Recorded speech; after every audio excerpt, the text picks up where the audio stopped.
Ассаламу алейкум, урматтуу көрөрмандар. Бүгүн биз дагы бир объектке келдик. Бул объект Bobur Project компаниянын объекти болот. Бул объект пока что на этапе ремонтта кетат. Bunday комфортно салынган үйдү мен пока көрө элекмин. Өтө грамотно салынган үй экен. Ал сиздерге кандай идея колдонгон, бул жакта кандай технологияды иштеткенди көрсөтүп өтөбүз. Али, Бисмилlah. биринчи кабатыбыз, кире бериш зонабыз, прихожий зона эсептелинет.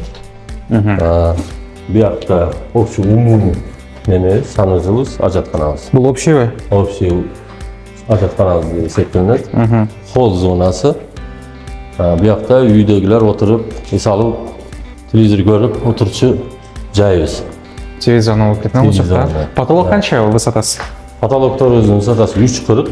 Нулевой уже чистовой размер 3,40ка токтоттук. Мына дивалдардагы эмне радиатор бар. Радиаторлор Бул жаңы түрдө өчүп калганбы ушундай? да, Жаңы стилби? жаңы стилдагы радиаторлорубуз.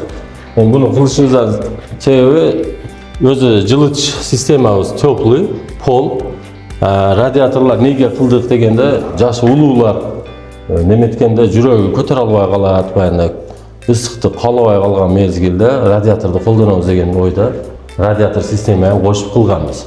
Айнектерчи, айнектериңизде необычно окшойт а? Буякта уже система термо, мультифункциональный, трехслойный пакет менен жасалган. Бул неси жакшы ошол термо алгандай? Терманы термо деп бекерге айтылбайт. Бул термода термомост бар. Эки термомост бар. Суукту өткөрбөй турган и ысыкты чыгарбай турган. Мультифункциональный айнегибиз кудду ушундай системада иштеп берет. И плюс болгону 3 слой айнек буякта. Это потерябыз минимальный, кудай кааласа 10% потеря болушу мүмкүн. Общий үй боюнча.